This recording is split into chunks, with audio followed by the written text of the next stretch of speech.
A young girl vanished at Sunday school, leaving her mother's world shattered and desperate for answers. Years later, she visits the mountains in hopes of healing and closure. But instead, she makes a shocking discovery. Claire Whitmore sat in the corner booth of the cafe, her fingers wrapped tightly around a mug of lukewarm coffee. The steam had long since disappeared, much like her hope had over the past 3 years. She glanced at her watch, then toward the door.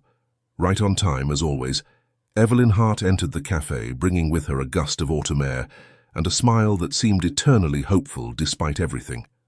"Claire," Evelyn said, sliding into the booth across from her, "I'm so glad you called." Claire managed a weak smile. "Thanks for coming, Evelyn." The cafe near their old church had become their unofficial meeting place. Every few weeks they would sit at this same booth, drink the same coffee, and have variations of the same conversation. Evelyn had been Lily's Sunday school teacher until that fateful day 3 years ago. Now she was one of the few people who still seemed to care about finding Claire's daughter. "Any news?" Evelyn asked, though her tone suggested she already knew the answer. Claire shook her head. "Nothing. Detective Morrison called yesterday. They've officially moved Lily's case to the cold case unit." Her voice broke slightly on the last words. 3 years and all they have are dead ends. Evelyn reached across the table and squeezed Claire's hand. "I'm so sorry, Claire. We won't give up, though.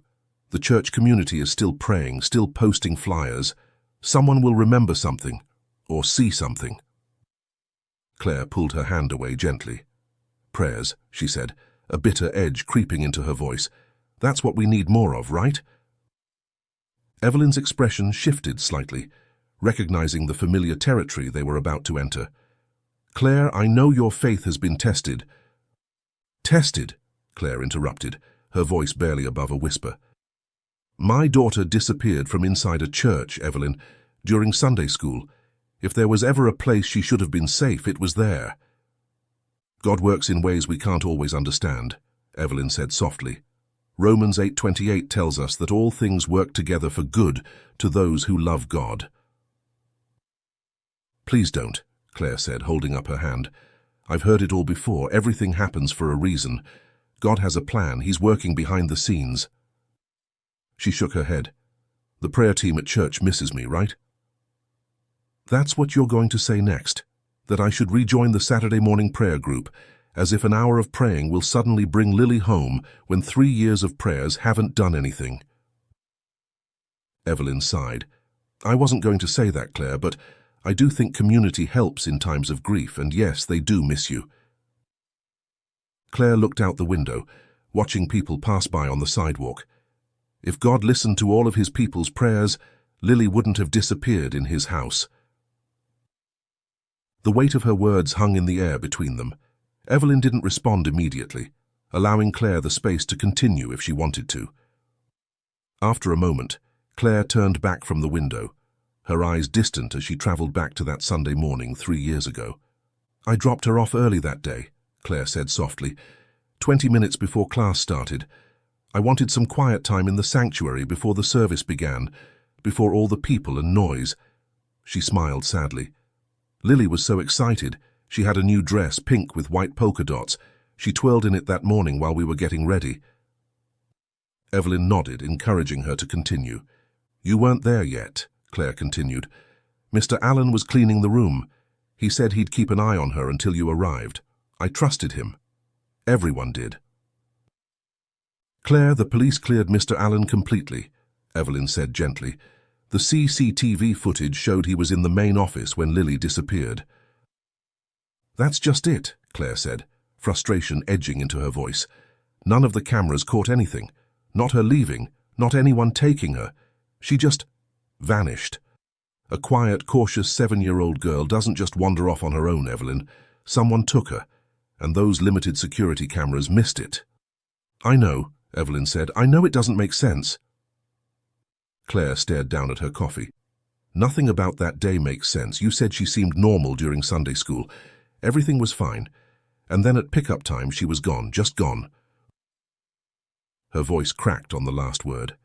Evelyn studied Claire's face, the dark circles under her eyes, the hollowness in her cheeks. Claire, you look exhausted. When was the last time you ate a proper meal or slept through the night? I'm fine, Claire said automatically. You're not, Evelyn countered. You're empty, Claire, unfulfilled, unhealthy. I wish you would come back to church. The community there loves you. They want to support you. Claire took a deep breath.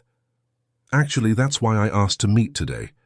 I wanted to tell you in person that I'm trying something new. I don't trust the church anymore, Evelyn. I spent my whole life devoted to a religion that couldn't even protect my child. Evelyn's eyebrows rose in surprise. Something new? A holistic approach to healing, Claire said. It's a retreat up in the Colorado mountains. I've heard it can help with grief, with finding inner peace. Colorado? Evelyn asked, clearly surprised. Claire, we're in Oregon. That's quite a journey for a retreat. I need to get away, Claire said simply. Far away from here, from all the memories. Evelyn's brow furrowed with concern. Be careful, Claire. I've heard news about some of those holistic places and monasteries up in the mountains. Some of them are scams, preying on vulnerable people like... She stopped herself.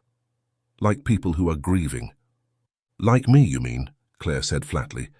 I just mean that some of these places exploit emotions in the name of healing without delivering real results, Evelyn continued.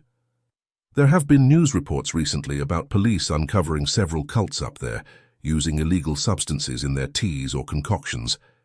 People think they're experiencing spiritual enlightenment, but it's just drug-induced hallucinations. Then they sold those drink as products to take home. Claire's expression hardened. The police can uncover those cults, but when it comes to finding missing children, they're useless. 3 years, Evelyn. 3 years of dead ends, and we're doing everything we can while my daughter is still out there somewhere. Evelyn reached for Claire's hand again.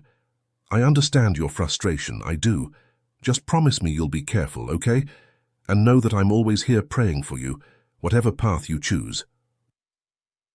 Claire softened slightly. I know, thank you for that at least. She glanced at her watch again. I should go, my flight leaves in a few hours and I need to make it in time for the gondola lift to the retreat. They stood and Evelyn pulled Claire into a tight hug. Call me when you get back, okay? Let me know how it went. Claire nodded but made no promises. As they left the cafe and walked in opposite directions on the sidewalk, Claire couldn't help but feel she was walking away from her old life for good. Whether that was a positive step forward or just another dead end remained to be seen. The flight from Oregon to Colorado seemed to last forever, though in reality it was only about 2.5 hours. Claire stared out the window for most of it, watching the landscape change from green forests to snow-capped mountains. She had brought almost nothing with her, just a small backpack with essential clothing and toiletries.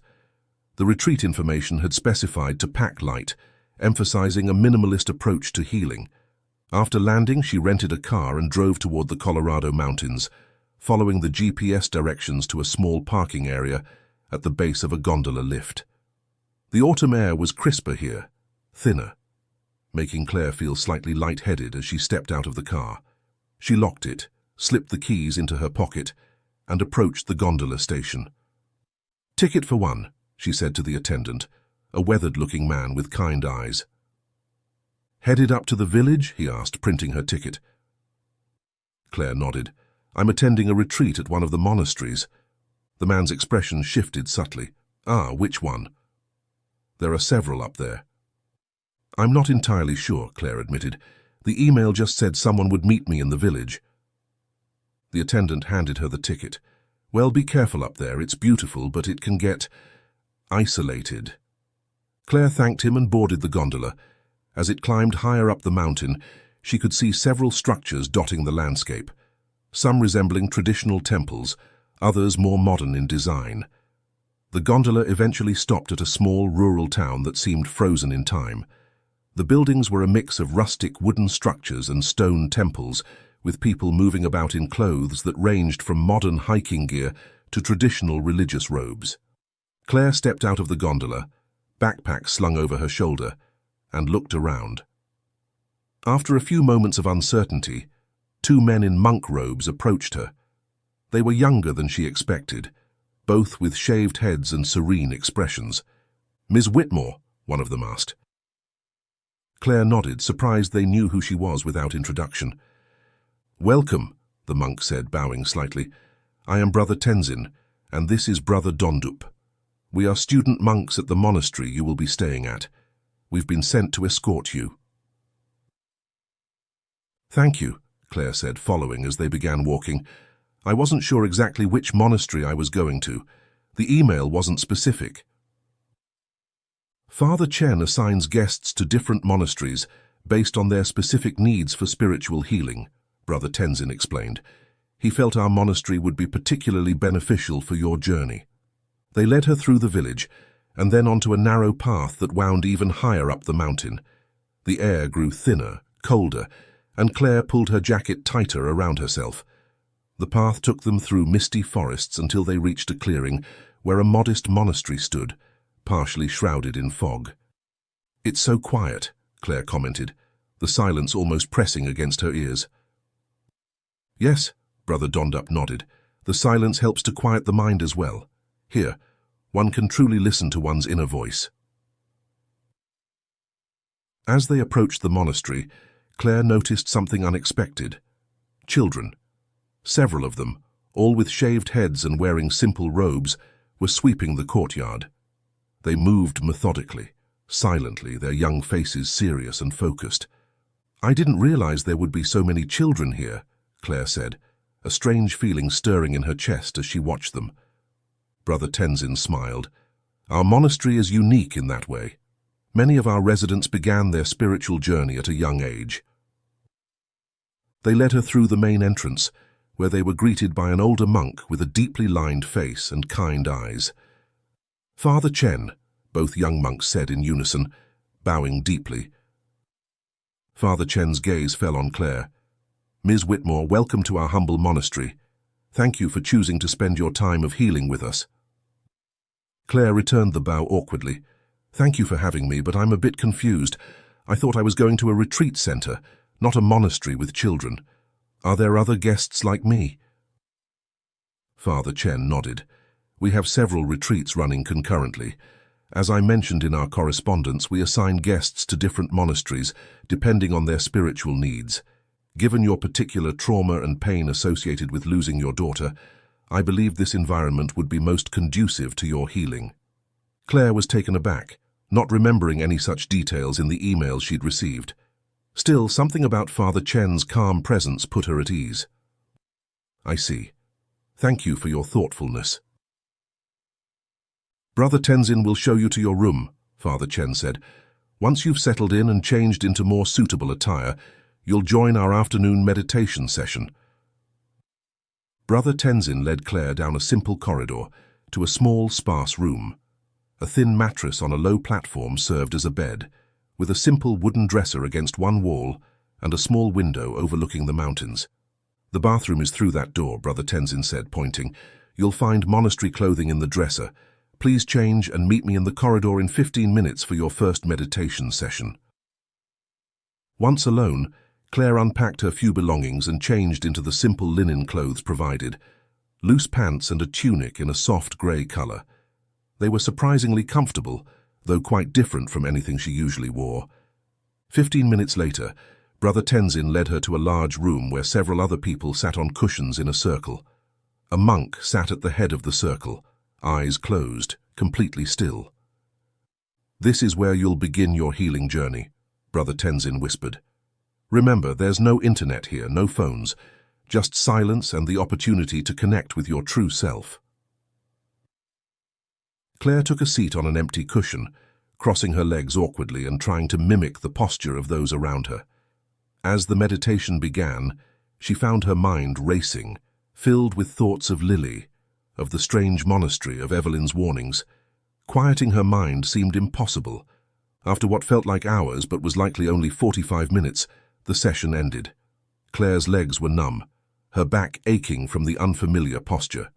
"How was your first experience?" the meditation monk asked her, noticing her discomfort. "Difficult," Claire admitted. "I couldn't calm my thoughts." The monk smiled kindly. "That is normal for beginners. The mind resists stillness at first. With practice, you will find peace. By the end of the week, you will feel transformed. Many guests choose to extend their stay once they begin to experience the benefits.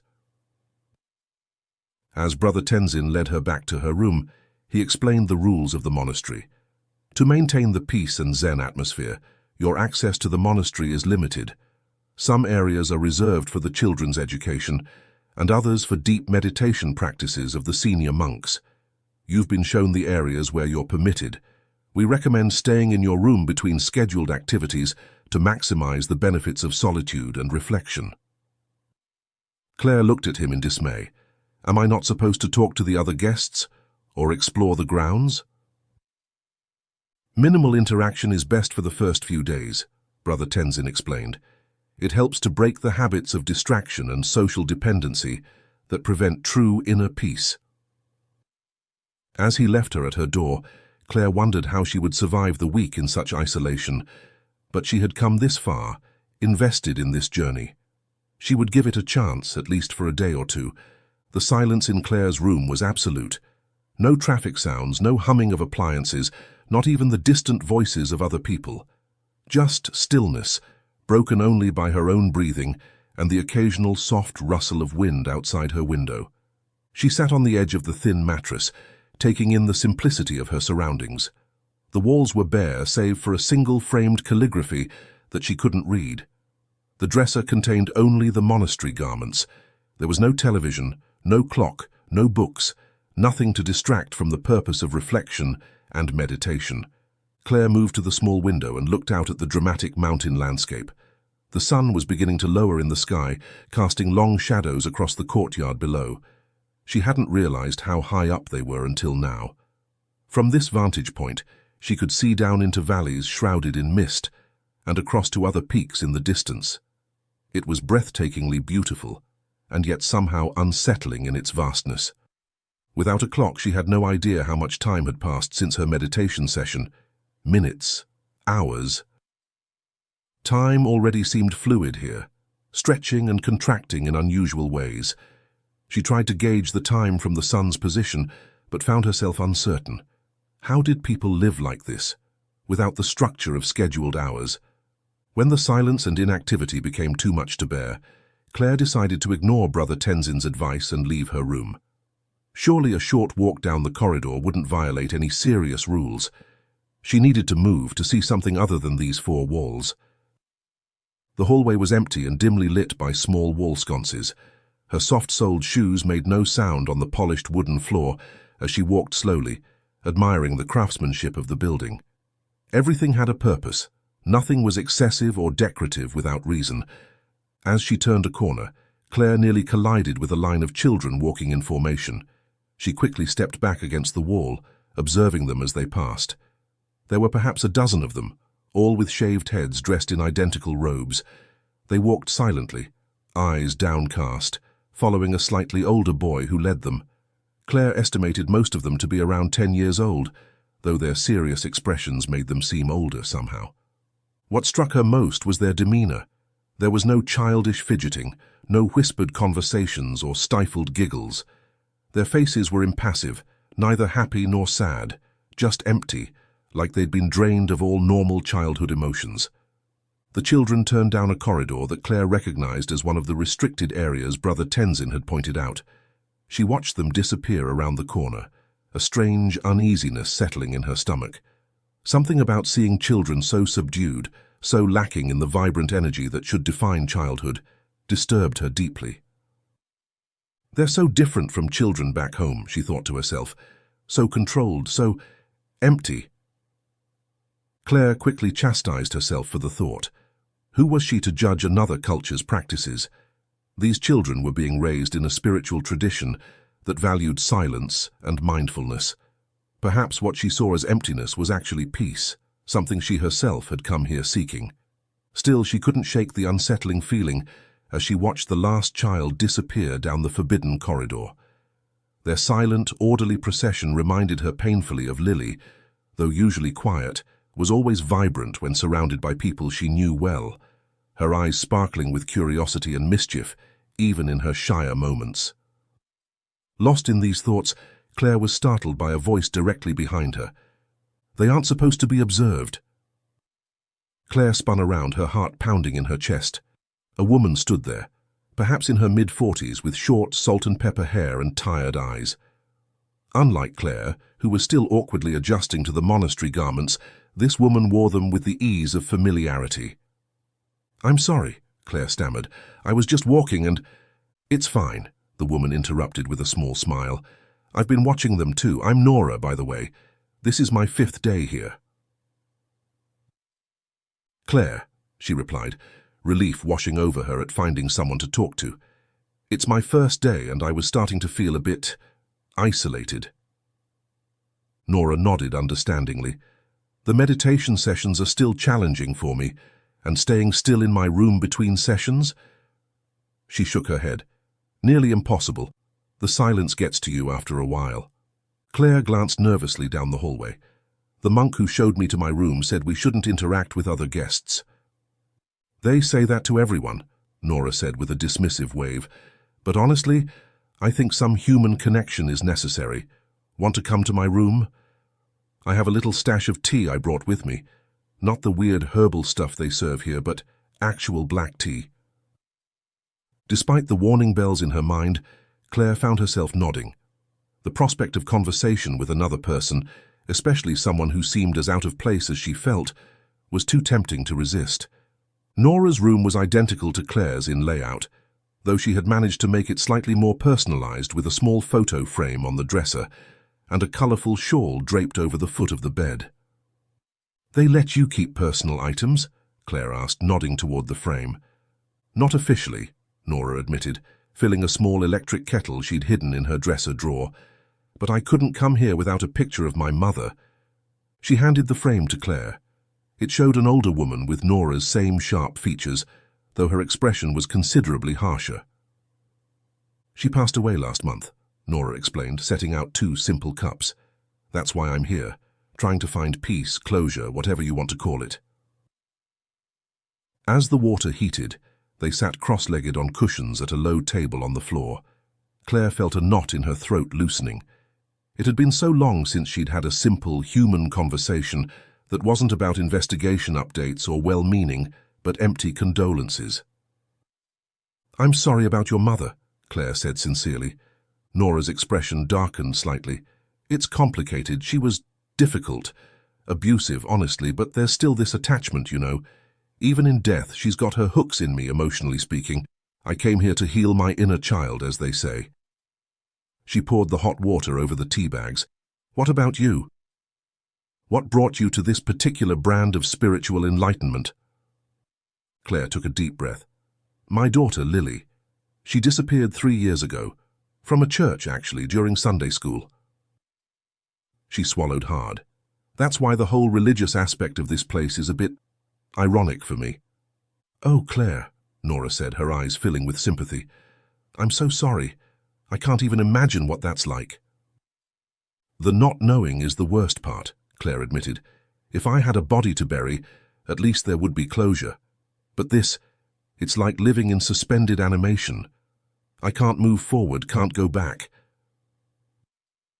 Nora reached across the table and squeezed her hand. "And the police?" "Cold case now," Claire said bitterly. "They've given up, essentially." "Do you have a picture of her?" Nora asked gently. Claire sighed. "On my phone, which they took when I arrived." She was blonde like me, with these incredible blue eyes. Really vivid blue, almost electric. She was such a bubbly child at home, but shy with strangers. She smiled sadly at the memory. She'd be 10 now. Nora's cup paused halfway to her lips. "Blue eyes, you said?" Claire nodded. "Yes, why?" "It's probably nothing," Nora said slowly. "But since I arrived, I've noticed one of the children here who has drawn attention because of her eyes. They're blue, really striking against her shaved head. The monks mentioned that everyone asks about her." Claire's heart skipped a beat. "What's her name?" "This girl?" "Ilara," Nora said. "At least that's what I heard them call her. She's very quiet, obedient, but 2 days ago she got in trouble. She was caught whispering with some friends while they were lining up. The punishment was harsh. 5 strikes on the hands with a stick, and she had to sweep the entire corridor." Claire's stomach turned. They hit the children here. I didn't expect that kind of discipline. Nora shrugged. Different monasteries interpret Buddhist teachings in their own ways, often blending in other philosophies too. Many of them believe in strict discipline as a consequence for breaking rules. It's meant to teach mindfulness, supposedly. Claire couldn't reconcile the image of peaceful meditation with the striking of a child's hands. "I'd like to see this girl," she said quietly, not even sure why she felt drawn to a child who likely had nothing to do with Lily. Perhaps it was just the maternal instinct she'd been suppressing for 3 years, suddenly awakened in this strange place. "You will, I'm sure," Nora said, "at the group meditation or meal times. Just be careful not to stare too obviously.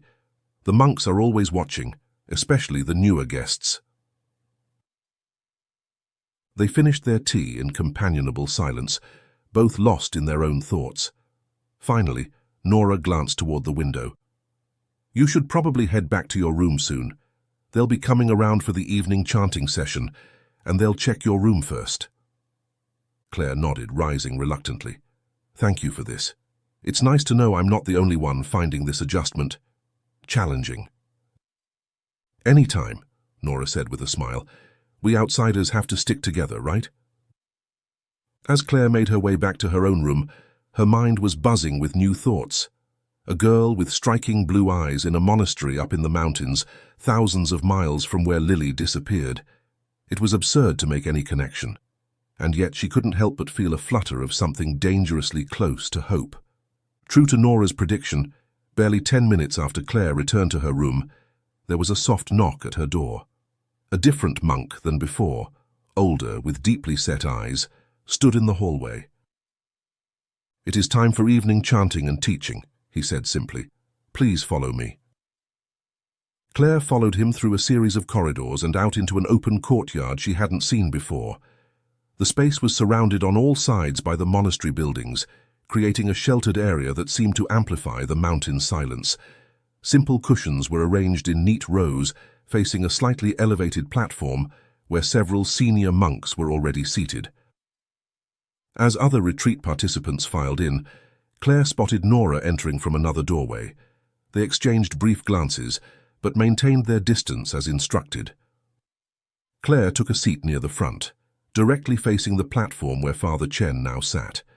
To his left were several adult monks, and to his right were the children, the monastery's young apprentices. The ceremony began with a low, rhythmic chanting that seemed to vibrate through the thin mountain air.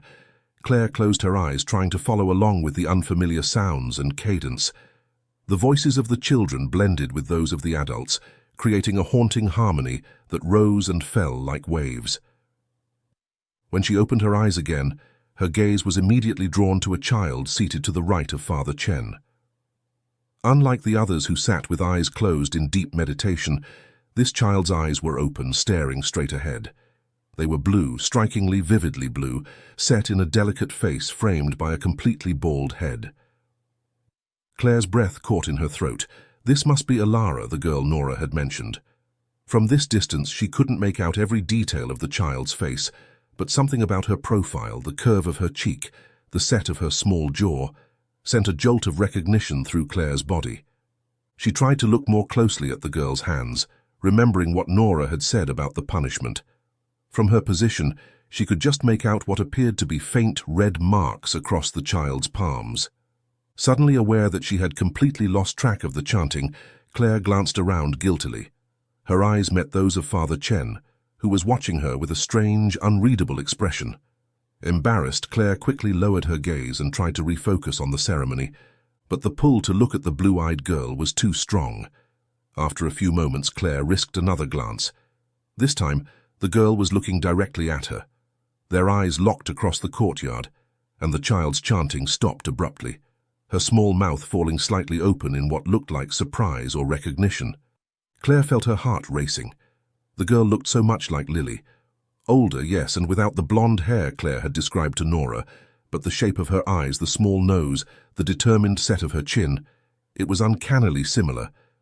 But it couldn't be Lily, could it? Claire told herself she was seeing what she wanted to see, projecting her missing daughter onto this random child, because of a coincidental eye color. With effort, Claire forced herself to look away and rejoin the chanting. The rhythm had changed, becoming slower and more hypnotic. She tried to lose herself in the sound, to empty her mind as she'd been instructed earlier that day. But her thoughts kept returning to the blue-eyed girl, to the impossibility of finding Lily here, in this remote monastery, on the other side of the country, from where she'd disappeared. When the chanting finally ended, Father Chen began to speak, his voice gentle but authoritative. He spoke of inner peace, of letting go of attachments, of finding the true self beneath layers of worldly desires and pain.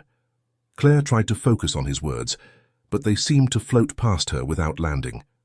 At the conclusion of his teaching, Father Chen opened the floor for questions. Claire raised her hand without fully realizing what she intended to ask.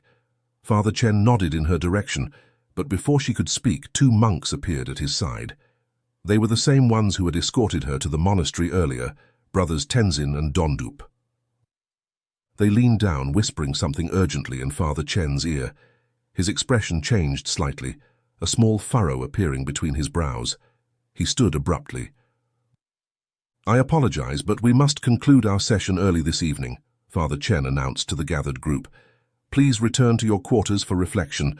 Claire," he added, addressing her directly, "if you have a question, you may approach me privately later." Father Chen then gestured to the children, who rose in perfect unison and began filing out of the courtyard. Claire watched as the blue-eyed girl, Ilara, was led away with the others.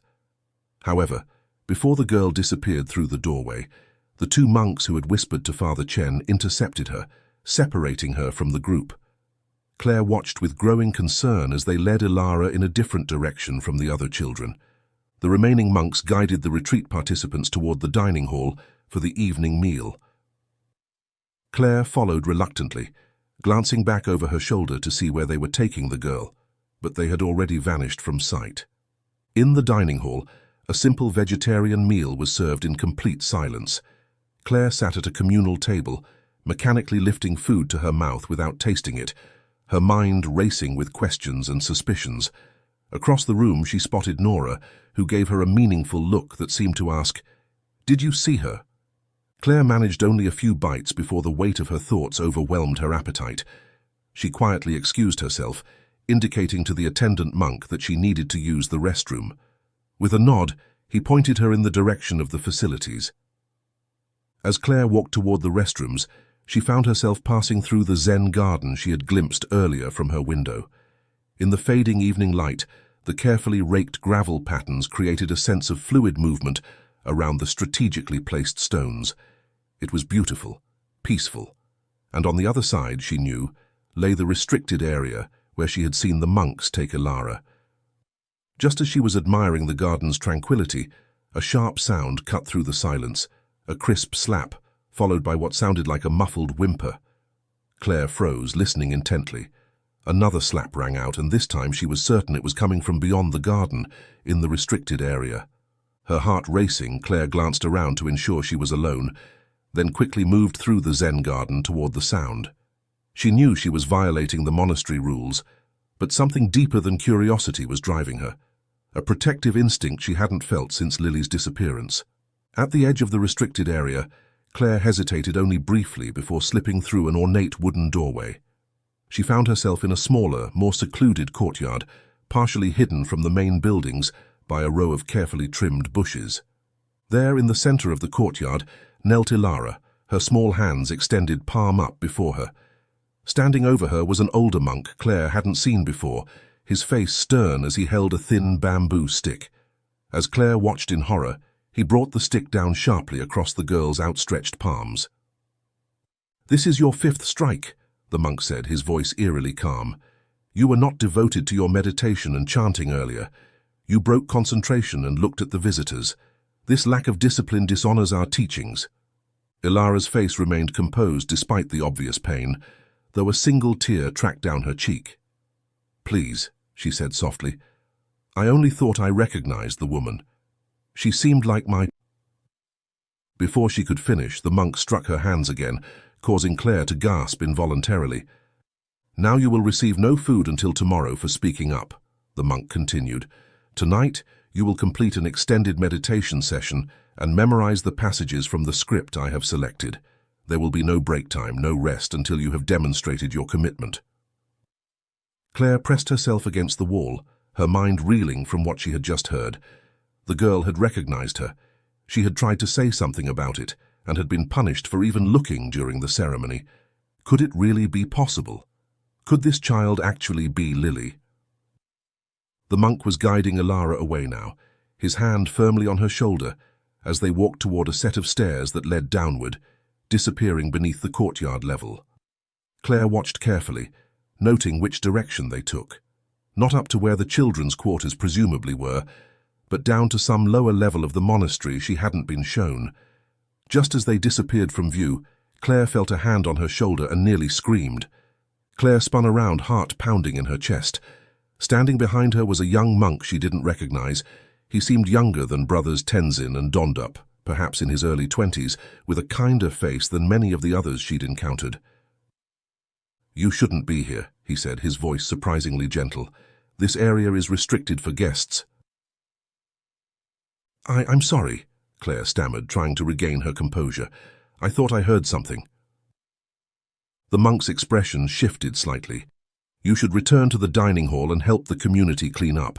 It's part of our practice, supporting each other, learning to live harmoniously through service." He tilted his head, studying her face. "What exactly were you doing here?"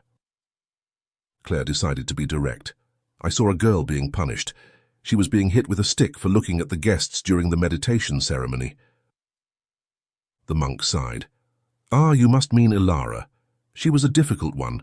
Father Chen said her eyes held both the ocean and the sky, and that she was born in the year of the dragon, which would explain her nature. She has broken rules before. Discipline is part of the path to enlightenment." "Discipline is one thing," Claire said, unable to hide her distress, "but hitting a child for making eye contact seems extreme." The monk hesitated, then gestured for her to follow him. "Come with me. Perhaps I can answer some of your questions. You seem troubled." He led her to a small room that appeared to be an office of sorts, a simple desk, 2 cushions, and shelves lined with scrolls and books. Claire sat on one of the cushions, while the monk closed the door behind them. "I am Brother Kelsang," he introduced himself. "I work closely with our younger residents. What exactly did you see in the courtyard?" Claire described what she had witnessed: Ilara's punishment, the monk's harsh words, the mention of withholding food. As she spoke, she studied Brother Kelsang's face, looking for any reaction that might indicate whether her suspicions were justified or merely the desperate hopes of a grieving mother. "And then I saw them take her down a staircase," Claire concluded. "Where does that lead?" Brother Kelsang's expression became guarded. "There are meditation rooms below. Some are used for disciplinary reflection." He paused, seeming to choose his words carefully. "You seem particularly concerned about Ilara. May I ask why?" Claire took a deep breath. "She reminds me of someone. My daughter, who disappeared 3 years ago, and during the... Ilara said she recognized me too." "I see," Brother Kelsang said, his voice neutral. "And you believe this child might be your daughter?" "I don't know," Claire admitted. "But her eyes, they're the same unusual blue as my Lily's, and there was something in the way she looked at me." Brother Kelsang was silent for a moment, then rose and walked over to a small table where a teapot rested. "Would you like some tea? It's ginkgo, good for centering the mind." Claire nodded, watching as he poured 2 small cups. "Can you tell me about Ilara? Where did she come from? How long has she been here?" Brother Kelsang handed her a cup before sitting back down. "Ilara came to us as an orphan. She was homeless, living on the streets when a stranger brought her to our monastery. Father Chen took her in, as he has with many children who had nowhere else to go." "When was this?" Claire pressed. "I'm not certain," Brother Kelsang said, not meeting her eyes. "I haven't been here that long myself." Claire sensed he was being evasive, and no one ever came looking for her. No family. "Not that I'm aware of." He gestured to her cup. "Please drink, it will help calm your mind." Claire took a sip of the tea, which had a bitter, earthy taste. "I should be more committed to the practices here," she said carefully. "I've paid for this retreat, and I should give it a real chance, a few days at least, to prove its value to myself." Brother Kelsang seemed relieved by this change in direction. "Exactly. The first days are always the most challenging. The mind resists stillness, questions everything." He stood up. "I should return you to your room now. It's getting late, and tomorrow begins early with dawn meditation." As they walked back through the corridors, Claire felt an increasing heaviness in her limbs and a slight fog settling over her thoughts. By the time they reached her room, she was struggling to keep her eyes open. "Rest well," Brother Kelsang said, closing her door. Claire barely made it to her bed before a wave of exhaustion overtook her. As consciousness slipped away, one clear thought managed to form: the tea. There had been something in the tea. Claire woke with a violent lurch, her body convulsing as nausea gripped her stomach. Disoriented and dizzy, she stumbled to the small bathroom attached to her room and vomited into the toilet. The dark liquid that came up looked nothing like the simple dinner she'd eaten or the tea she'd consumed. Her head pounded, and memories of the previous evening came back in disjointed fragments, and it was hard to remember what happened to her. The blue-eyed girl, the punishment, Brother Kelsang and his strange tea. "What was that?" she whispered to herself through her foggy mind. Claire rinsed her mouth and splashed cold water on her face, trying to clear her head. The small clock in the bathroom, the only timepiece she'd seen since arriving, showed it was just after 3 a.m. She'd been unconscious for hours. Unable to return to sleep and still feeling unsteady, Claire decided to leave her room again. The corridors were silent and dimly lit, giving the monastery an eerie, suspended quality. As she walked without any particular destination, Claire found herself in a small sitting area with windows overlooking the mountains. There, silhouetted against the starlit sky, sat a familiar figure. "Nora," Claire called softly. Nora turned, surprise registering on her face. "Claire, what are you doing up at this hour?" Claire joined her on the window seat, drawing her knees up to her chest against the pre-dawn chill. "I think I was drugged," she said without preamble. "One of the monks, Brother Kelsang, gave me ginkgo tea after I saw something I shouldn't have." "What did you see?" Nora asked, her eyes widening. Claire told her everything, the punishment she'd witnessed, Ilara's attempt to say she recognized Claire, the staircase leading downward, and finally, the strange conversation with Brother Kelsang and the tea that had knocked her unconscious. "I can barely remember getting back to my room," Claire finished, "and when I woke up I was sick. I threw up something dark that wasn't food. It had to be the tea." Nora frowned deeply. "That's not normal. I've been on many spiritual retreats, and ginkgo tea shouldn't make you sleepy or forgetful. It's usually used to improve memory and focus." She placed a hand on Claire's arm. "Claire, do you think that girl could really be Lily, your daughter?" "I don't know," Claire admitted, her voice breaking slightly. "It seems impossible. And yet, there's something about her. The way she looked at me like she knew me, and her eyes are exactly like Lily's." A soft noise from down the corridor interrupted their conversation. Both women tensed, listening as the sound of hushed voices grew closer. "Someone's coming," Nora whispered. "We should hide." They ducked behind a large decorative screen just as two figures entered the sitting area. In the dim light, Claire recognized one of them as Brother Kelsang, the monk who had given her the tea. The other was a man she hadn't seen before, dressed not in monk's robes but in dark, ordinary clothes. "Father Chen is becoming a problem," Brother Kelsang was saying, his voice low and urgent. "He no longer shares our vision. He stopped taking in new children, and I believe he was the one who arranged for the mother of the girl to come here." Claire's heart skipped a beat. The mother of the girl, could he be referring to her? "Are you certain?" the man in dark clothes asked. "I overheard him speaking to Brother Dondup. He's been having doubts for months now. I think he meant for her to recognize the child. The timing is too convenient." "The woman is asleep now in her room. The tea will make her just sick enough that she won't be able to endure tomorrow's meditation sessions, or ask questions, or look around." The man cursed softly. "This complicates things. We'll need to move soon. Get rid of Father Chen and the girl before the woman realizes what's happening." Claire and Nora exchanged horrified glances from their hiding place. They were talking about murder, planning to kill both Father Chen and Ilara. The two men moved on, their voices fading as they headed toward another part of the monastery. When they were sure it was safe, Claire and Nora emerged from their hiding place. "Did you hear that?" Claire whispered, her voice trembling. "They're going to kill them." "Claire," Nora said slowly, "I think you're right about Ilara. I think she is your daughter. That's what they meant about arranging for the mother of the girl to come here." "But how did you find out about this place? How did you know to come here specifically?" Claire tried to remember. "It was an email. I received an invitation to this retreat specifically, but I don't understand. Father Chen is just a monk. He lives here in isolation. How would he have access to email to the outside world? How would he know about Lily?" "He must have help on the outside," Nora reasoned. "Someone who could contact you, arrange everything." "We need to get to Ilara and Father Chen," Claire said decisively. "We need to warn them and get out of here. But first, we need to find a phone, call the police." Nora nodded grimly. "Let's go." Moving silently through the pre-dawn darkness, Claire and Nora retraced the path Claire had taken the previous evening. They reached the Zen garden and paused, listening intently for any sign of movement. "There," Nora whispered, pointing to a faint light moving near the restricted area.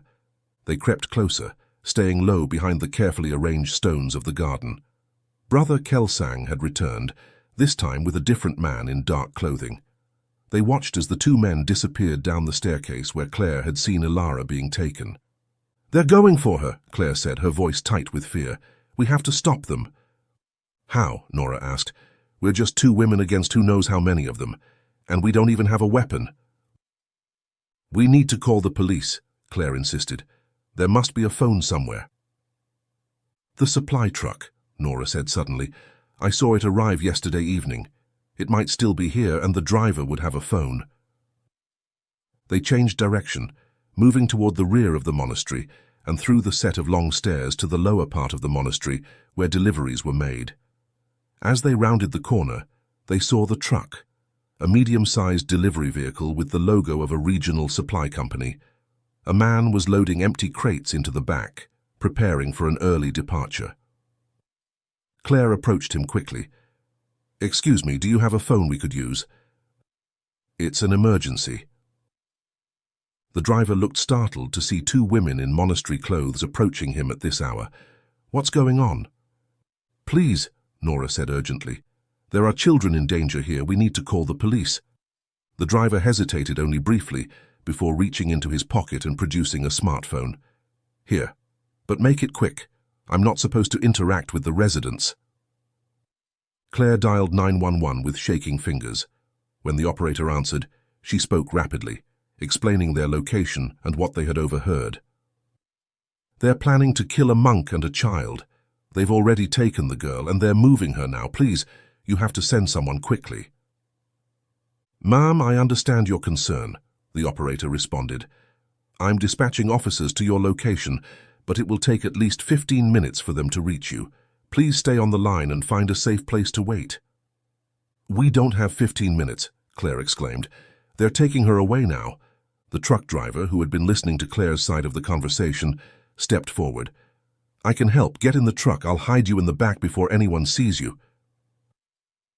Nora shook her head. "Claire can go with you, but I need to warn Father Chen. His life is in danger too." "That's too dangerous," the driver argued.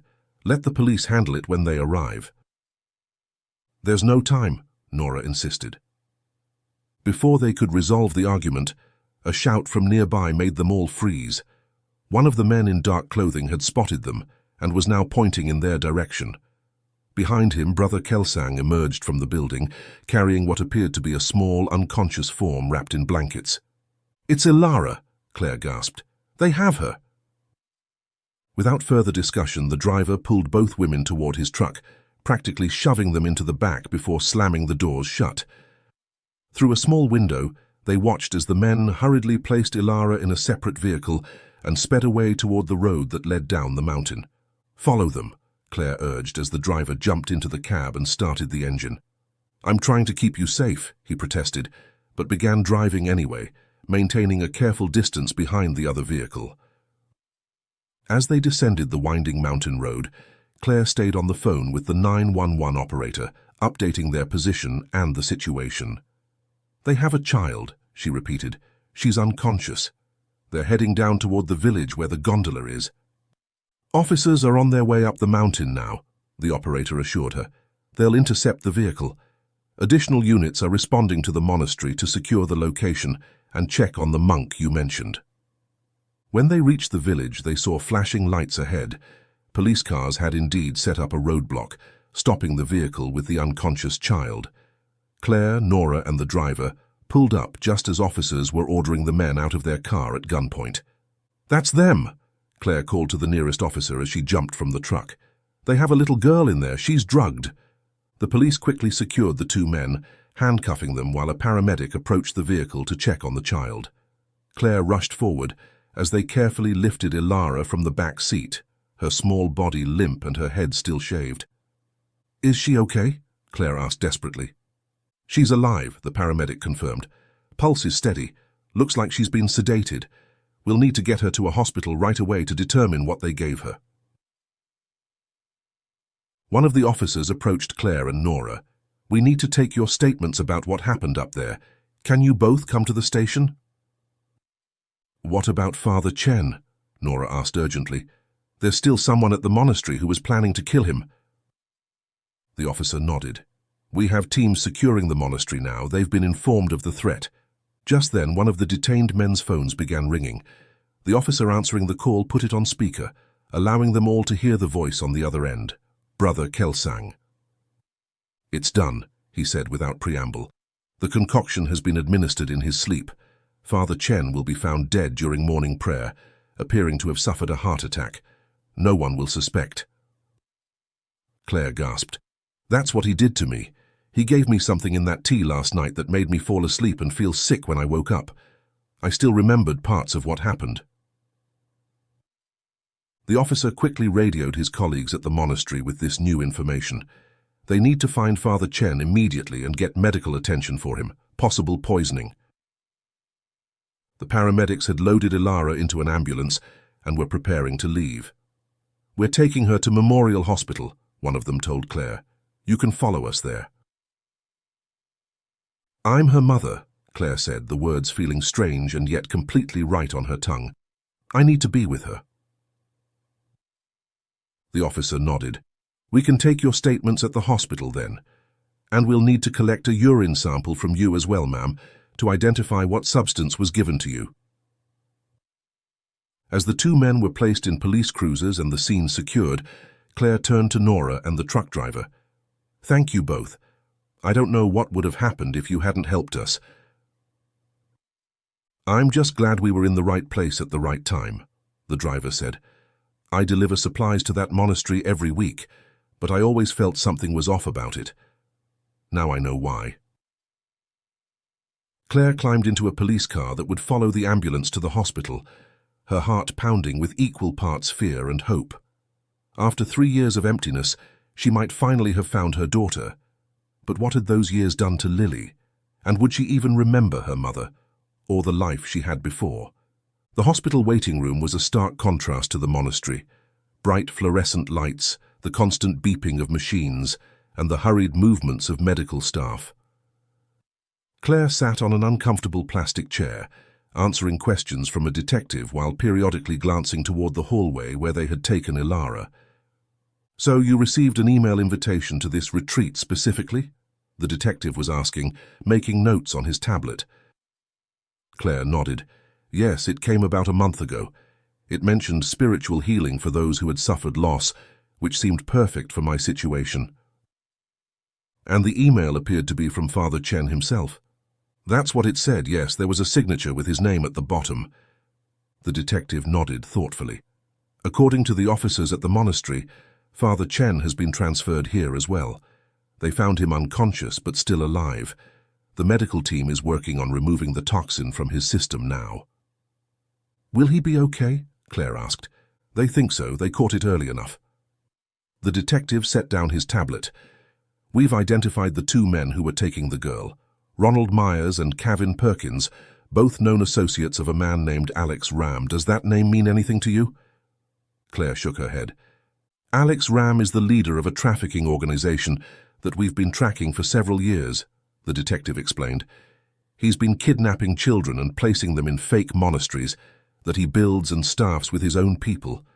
Not real monks, just associates in disguise. But why? Nora asked, joining the conversation from where she sat nearby. What do they gain from that? Money, primarily, the detective said. Spiritual healing tourism is a multi-million-dollar industry now. These fake monasteries charge thousands for authentic retreat experiences.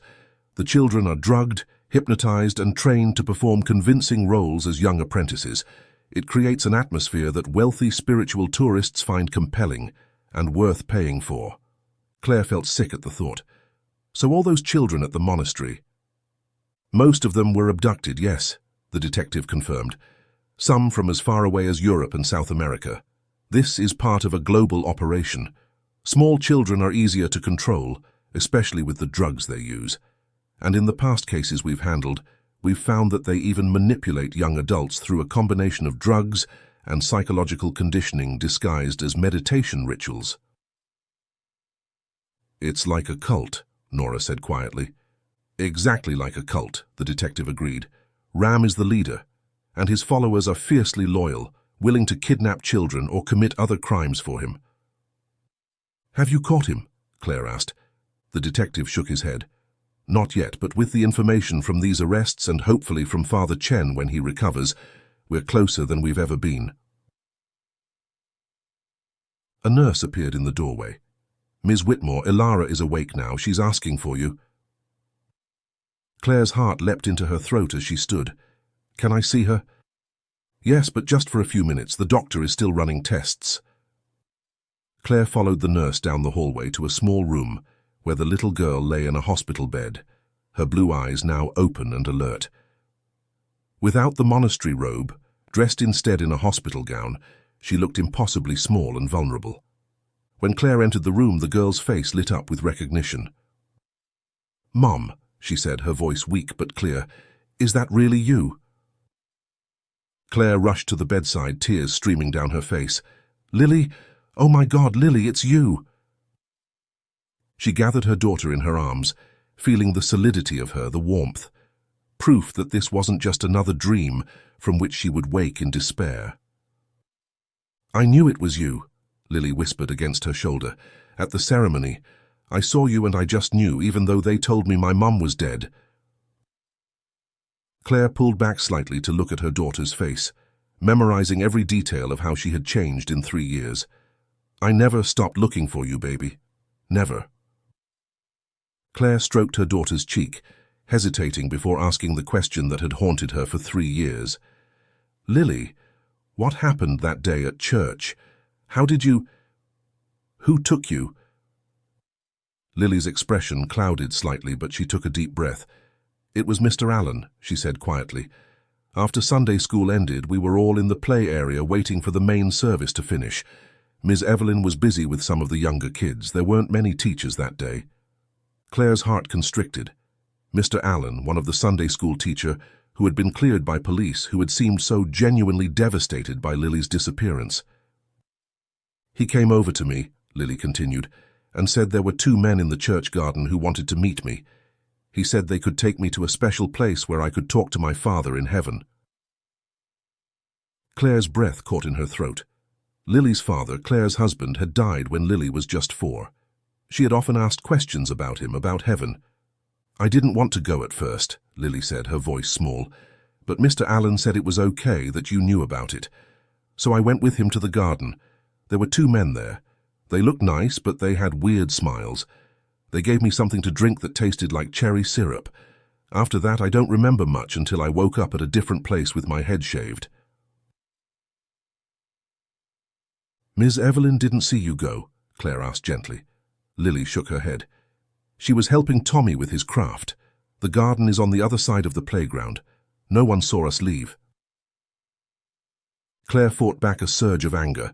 All this time, the police had cleared Mr. Allen based on CCTV footage showing him in the office during Lily's disappearance. But they had never considered that he might have delivered her to someone else before returning to establish his alibi. "I'm so sorry, sweetheart," Claire whispered, pulling Lily close again. "I'm so sorry that happened to you." "It's not your fault, Mom," Lily said with a wisdom beyond her years. "The bad men lied to Mr. Allen too. I heard them talking once. They told him they were special messengers who could connect people with heaven. I don't think he knew they were going to take me away forever." Claire made a mental note to tell the detective about this new information. If Mr. Allen had been manipulated by Ram's organization, there might be other victims, other children who had been targeted through religious manipulation. "I prayed for you," Lily said again, changing the subject. "Every night, just like Ms. Evelyn taught me.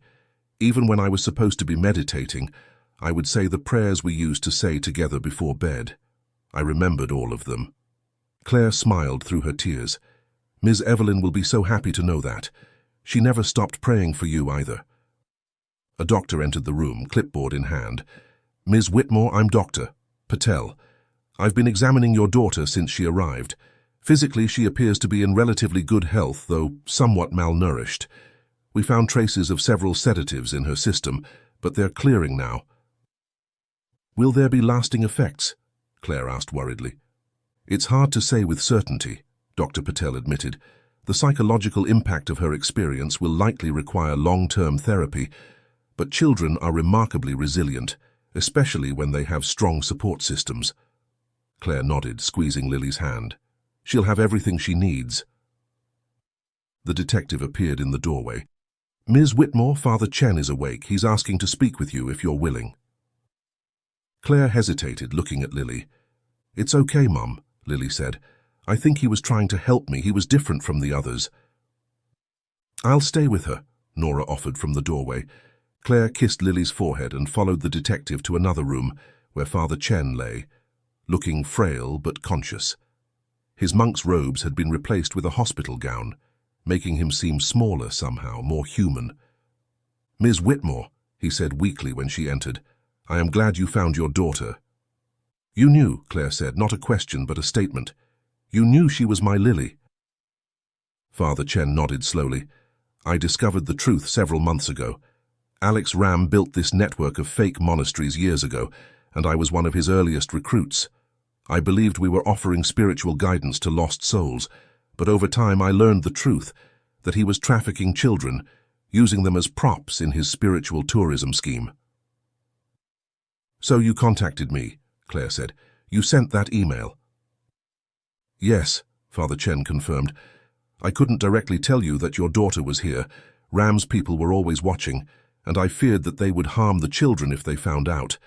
But I thought if you came, if you saw her yourself, and I arranged for her to be visible during ceremonies, hoping you would recognize each other." "Why didn't you just go to the police?" Claire asked. "I tried months ago, but I couldn't leave the monastery," Father Chen said, "and Ram has connections everywhere. When I sent Brother Tenzin and Brother Dondup during that attempt, 3 children vanished from our monastery the next day, a warning. I realized I had to be more subtle." He paused, taking a deep breath. "I stopped accepting new children. I began teaching the ones we had about their past lives, urging them to remember despite the rules against it.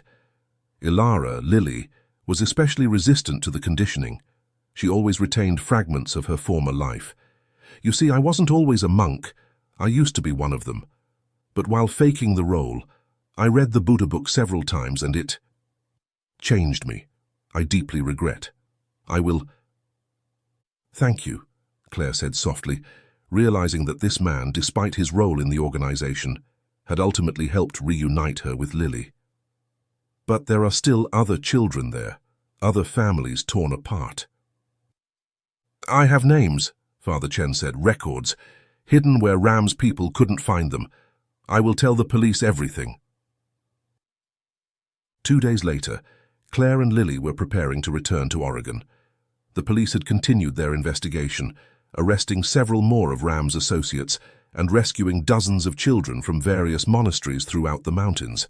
Father Chen had provided invaluable information that authorities believed would eventually lead to Ram himself. As they waited for their flight at the Denver airport, Lily looked up at Claire. "Mum, can we call Ms. Evelyn when we get home and maybe go back to church?" Claire smiled, stroking her daughter's head, where soft blonde fuzz was already beginning to grow back. "Of course we can, sweetheart. I think Ms. Evelyn would love that." "I missed singing during praise time," Lily admitted. "And the crafts we used to make. The monastery was always so quiet. We weren't allowed to laugh or talk to our friends." Claire felt a pang of sorrow, thinking about all the moments of childhood Lily had missed. The birthdays, the school events, the simple joys of being a carefree kid. But there was also gratitude that they had a future together, a chance to create new memories. "We have a lot of catching up to do," Claire said, putting her arm around Lily's shoulders, "but we have all the time in the world now." As their flight was called, Claire gathered their few belongings and took Lily's hand. The past 3 years had been the darkest of her life, a time when she had abandoned not only her faith but her hope. Yet somehow, against all odds, light had found its way back in. She thought of Evelyn, who had never stopped believing that Lily would be found. She thought of Father Chen, who had risked his life to help reunite them. She even thought of Nora, a stranger who had become an ally in the most unexpected place. "Ready to go home?" Claire asked, squeezing Lily's hand. Lily nodded, her blue eyes, those incredible, unmistakable blue eyes that had helped Claire find her, sparkling with a mixture of trepidation and excitement for the future. "Ready, Mom," she said, and together they stepped forward.